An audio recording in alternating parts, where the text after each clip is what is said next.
A'udzubillahi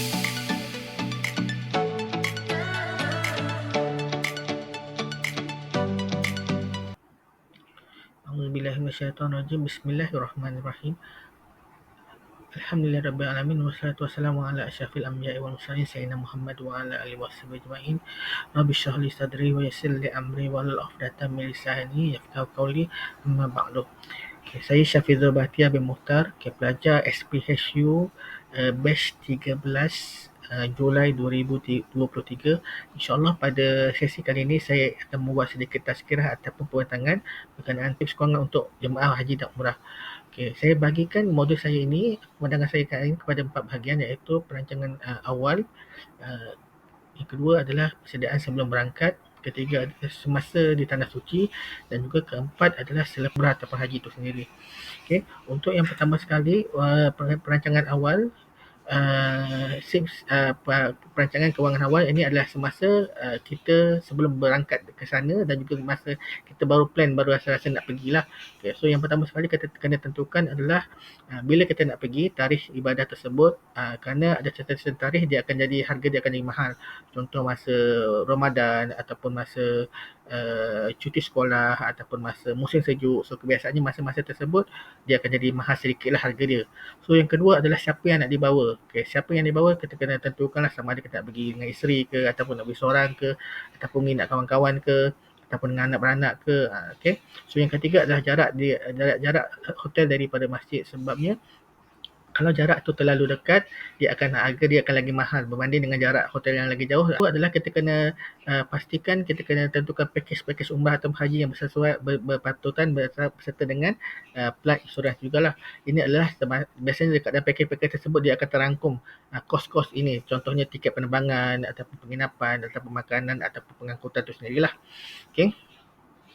So yang ketiga adalah bila kita dah tentukan pakej dan sebagainya, kita boleh mula menyimpanlah secara berterusan. So teknik untuk menyimpan ni sebenarnya kita boleh beberapa cara. Contohnya simpanan, kita dapat duit, gaji dan sebagainya, kita masukkan dalam akaun tabung haji, ataupun kita masukkan dalam simpanan tetap yang mana ada dividen dan sebagainya. Okay? So yang ketiga mungkin kita boleh buat dalam bentuk simpanan emas. Okay? Sebab kita tahu emas tu kalau nilai untuk susut dia adalah agak sukar. So kita boleh simpan dalam bentuk emas. So yang keempat adalah pembelian saham patuh syariah. So yang ketiga adalah pembelian kelengkapan. Okay, untuk makluman, setengah pihak travel agency ada memberikan contoh macam barang-barang yang percuma yang diberikan berserta dengan plan ataupun dia beri package haji tersebut lah, umrah tersebut lah. Contohnya macam beg ataupun sling bag ataupun kain ihram. Okay, ini biasa-biasa perkara-perkara yang biasa diberilah. So untuk pembelian kelengkapan ni mungkin kita boleh tanyakan kepada TA apa yang dia orang nak bagi, supaya kita tak perlu beli, kita just beli apa yang kita patut belilah. Okay. So seterusnya adalah persediaan sebelum berangkat. Okay, sebelum berangkat, kalau ikutkan kita kena pastikan kita kena menulis wasiat sekurang-kurangnya 6 bulan sebelum pergi. Yang kedua adalah menguruskan perbelanjaan keluarga yang ditinggalkan, dan juga perbelanjaan bil-bil utility dan juga sewa rumah, sewa bulanan. Okay, ini sebulan sebelum pergi. Yang ini kebiasaannya umrah tak dititik beratkan, tapi biasa untuk yang mana nak pergi haji, pastikan urusan ni dah ditentukan, atau ada orang yang akan bantu kita semasa kita menunaikan haji nantilah. So ketiga adalah menukarkan wang di pengurus wang lebih awal, okay, sekurang-kurangnya seminggu sebelum berlepas. Okay, keempat adalah memastikan kad ATM untuk transaksi di luar negara seminggu sebelum.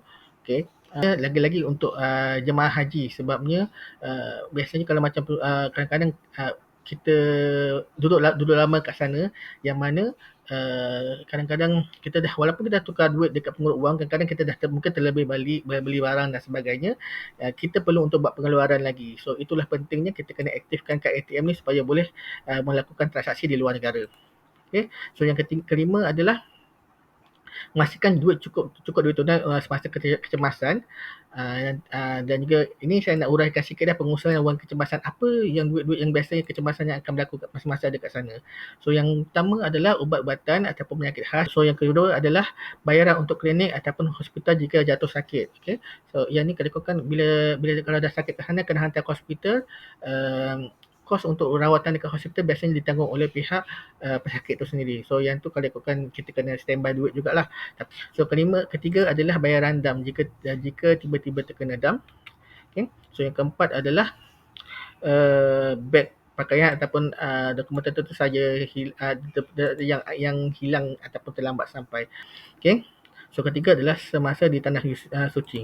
Untuk semasa di tanah suci, kalau ikutkan kita kena pastikan yang pertama adalah penggunaan wang tunai ni kalau seeloknya kita pakai kad kredit ataupun kita pakai kad ATM tu lah supaya kita boleh track dia punya penggunaan dia. So membuat catatan penggunaan wang harian. Seterusnya adalah mengelakkan pembadiran dan juga elakkan meletakkan duit semua di tempat yang sama bagi mengelakkan risiko kehilangan sekaligus. Kadang-kadang kita tercicir wang. So kalau ada kita letak kat tempat-tempat tertentu, so kita boleh gunakan duit tersebut lah.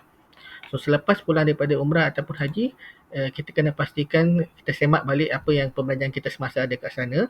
So lepas tu kita boleh susun balik kewangan kita dan juga kita boleh merancang untuk umrah yang seterusnya. Okay. InsyaAllah semoga bermanfaat. Video ini memberikan manfaat kepada semua. Aqulu qauli hadza wa astaghfirullah wa lakum. Wassalamualaikum warahmatullahi wabarakatuh.